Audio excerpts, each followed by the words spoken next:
Dear students, welcome to this digital lecture series. The topic of today's discussion is nuclear physics, and in that we are going to see an important concept of binding energy. Consider an element X having mass number A and atomic number Z.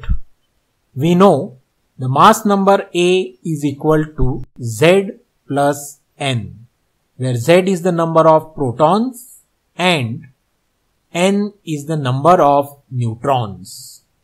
Then the expected mass of the nucleus should be equal to the mass number A, and it should be given by Z time mass of proton plus N time mass of neutron.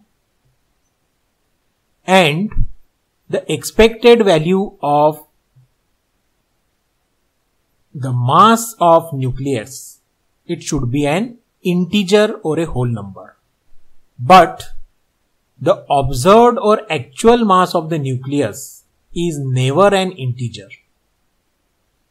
The difference between the expected mass and the observed mass is called mass defect, and the mass defect is given by delta M is equal to A minus M, expected mass minus observed mass, which is given by equation 2.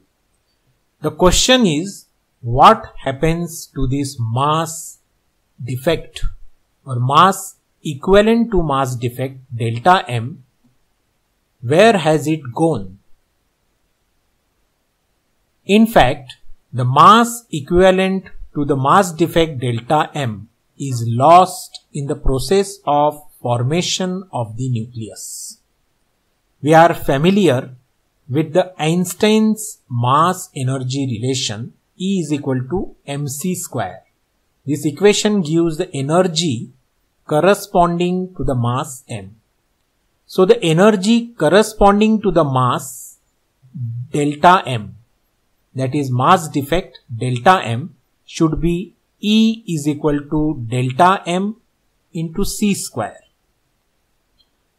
This particular amount of energy corresponding to the mass defect delta M is used to bring the nucleons close to each other and combine them to form the nucleus. Now, why is this energy required? Because the nucleons consist of protons which are charged positively and neutrons which are having no charge. And we know that like charges repel each other. If the protons are to be brought together to form the nucleus, then certain amount of energy must be supplied to overcome the force of repulsion. And that energy is supplied by energy corresponding to the mass defect delta M, that is delta M into C square. So the amount of energy that is required to bring the nucleons close to each other and combine them to form the nucleus is called the binding energy. Now what happens if a nucleus is supplied with energy equivalent to the binding energy? Then in that case, the nucleus breaks down and the nucleons are separated from each other. Thus, the amount of energy that must be supplied to the nucleus so that it breaks and the nucleons are separated from each other is also called the binding energy. So binding energy is equal to mass defect delta M into C square. And we know mass defect is equal to expected mass A minus observed mass M. So if we make the necessary substitutions, we get the binding energy for an nucleus of an element, which is given by equation 4. The quantity in the bracket represents the mass defect delta M. To find the binding energy per nucleon, divide equation 4 by mass number A on both sides. So binding energy per nucleon is given by equation 6 and it is equal to delta M into C squared divided by A. But we know that delta M divided by A, that is mass defect per unit mass number or per nucleon. Mass defect per nucleon is equal to packing fraction F. So binding energy per nucleon is also equal to F into C square, where F is the packing fraction. This particular figure is called the binding energy curve.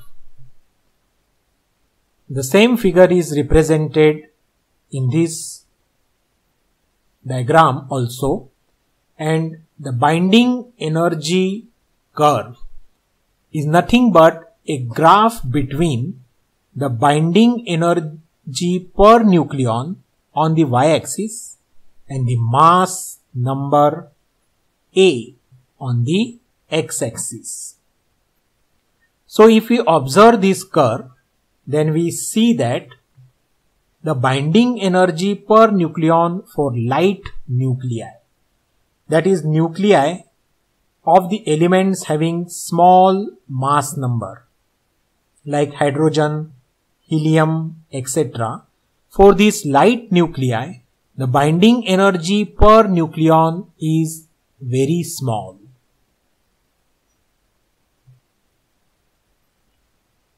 From the graph, it is also seen that for smaller values of A, the binding energy per nucleon is having some irregularity. This irregularity consists of 4 to 5 peaks corresponding to the elements helium 4, beryllium 8, carbon 12, oxygen 16, neon 20, etc. What does these peaks indicate in this binding energy curve? These peaks in the binding energy curve indicates higher value of binding energy per nucleon for the nucleus of these atoms, of this element, in comparison to their neighboring element. Means this element nucleus is having higher binding energy per nucleon as compared to the binding energy of nucleus of neighboring elements. From the curve, it is observed that the maximum value of binding energy per nucleon is 8.8 million electron volt, and it occurs for the element iron, that is Fe56. Now, what is the significance of this particular point? More the binding energy per nucleon, more tightly the nucleons will be held together to form the nucleus, and hence the nucleus will be more stable. Means if the binding energy is more, the nucleus of that element is more stable. Less binding energy means the nucleus of that element is less stable. Since iron or Fe56 has maximum binding energy 8.8 million electron volt, it means the nucleons in the nucleus of iron are tightly held.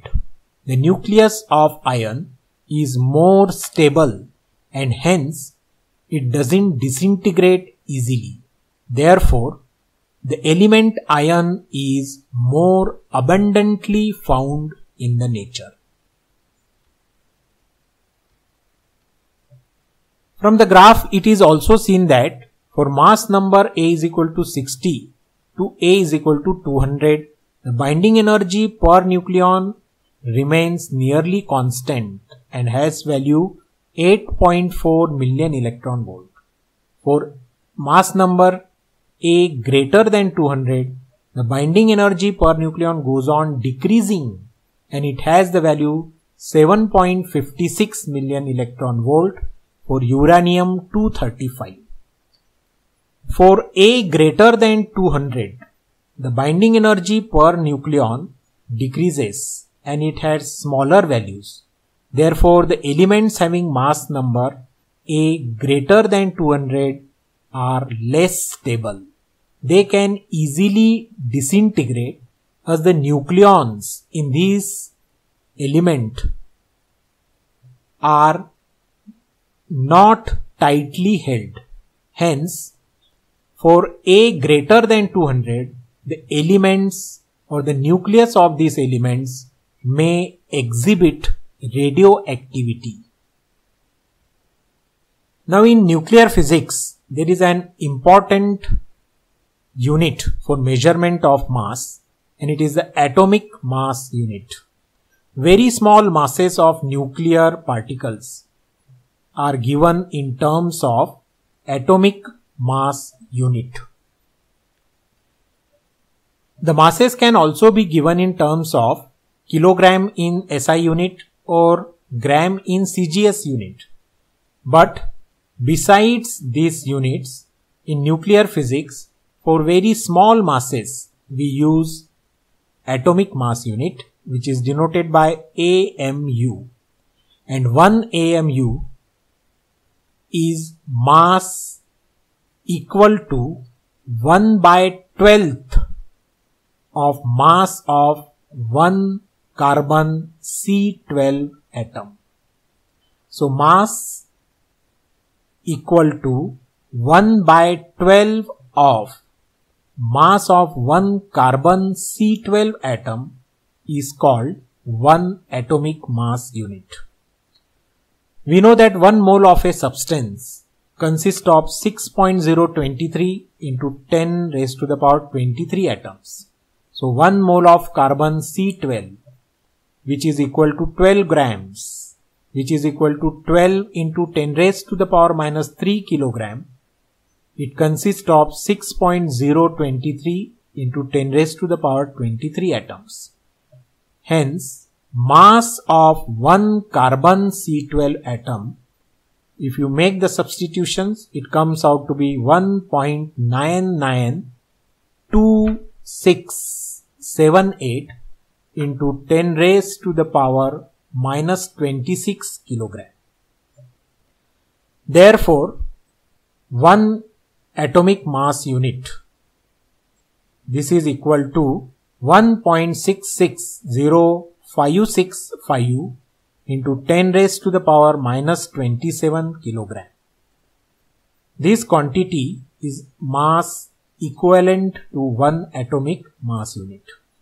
So the energy equivalent to 1 atomic mass unit, it is equal to 1 atomic mass unit into C square. We have used the Einstein's energy mass relation. So if you substitute the values, now see that here value of C, velocity of light, we have taken 2.998 into 10 raised to the power 8 meter per second. Why this is done? Because the mass, 1 atomic mass unit is of order of 10 raised to the power minus 27. So to maintain the accuracy, we have taken the accurate value of velocity of light, that is 2.998 into 10 raised to the power 8 meter per second. So we get the energy equivalent to 1 atomic mass unit is equal to 1.4925 into 10 raised to the power minus 10 joules. And if we convert it into electron volt, energy equivalent of 1 atomic mass unit, it comes out to be 931.5 million electron volt. Thus, energy equivalent of one atomic mass unit is approximately 931 million electron volt. Remember this while solving the problems in nuclear physics. Let's see an example. Find the binding energy per nucleon for deuterium and see that the masses of proton, neutron, deuterium are given in SI unit, that is in kilogram. Deuterium is nothing but an isotope of hydrogen and has mass number A is equal to 2 and atomic number Z is equal to 1. So number of neutrons is equal to 1, number of proton is equal to 1. If you make the substitution to find the mass defect, then the mass defect for the deuteron nucleus comes out to be 0.004 into 10 raised to the power minus 27 kg, and the binding energy in this case is equal to delta m c square. This comes out to be 0.036 into 10 raised to the power minus 11 joules. If you convert it into electron volt, the binding energy for the deuterium nucleus is 2.25 million electron volt, and the mass number for deuterium is equal to 2. So binding energy per nucleon for deuterium is 2.25 million electron volt divided by 2, that is equal to 1.12 million electron volt. Now if you consider the same problem of finding the binding energy of deuterium but taking the mass in units of atomic mass unit, in that case the mass of proton is 1.00728 AMU, mass of neutron is 1.00867 AMU, and mass of deuterium 2.013562 AMU. And remember the relation 1 AMU is equal to 931 million electron volt. So if you find the mass defect, then the mass defect comes out to be 0.00238 AMU. Now, after finding the mass defect, many students commit a mistake of multiplying it by c square to find the energy. But that is not the right step. When the masses are given in atomic mass unit, and we know the relation that one atomic mass unit is equal to 931 million electron volt, then we have to use a different method. See, 1 AMU is equal to 931 million electron volt. Therefore, mass defect 0.00238 AMU is equal to X.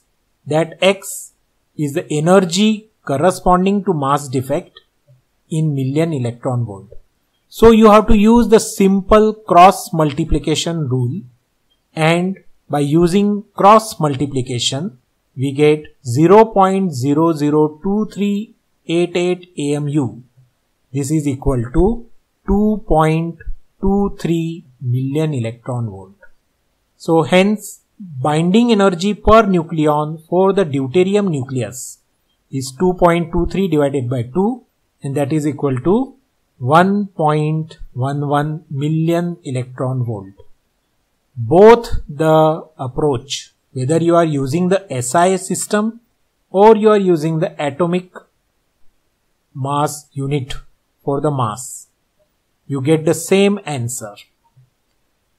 So just remember that when you are solving the problems in nuclear physics, if the masses are given in AMU, then use the simple relation 1 AMU is equal to 931 million electron volt and use cross multiplication to find the energy corresponding to the masses, other mass or mass defect given in AMU. So that's all regarding the binding energy. Have a nice day.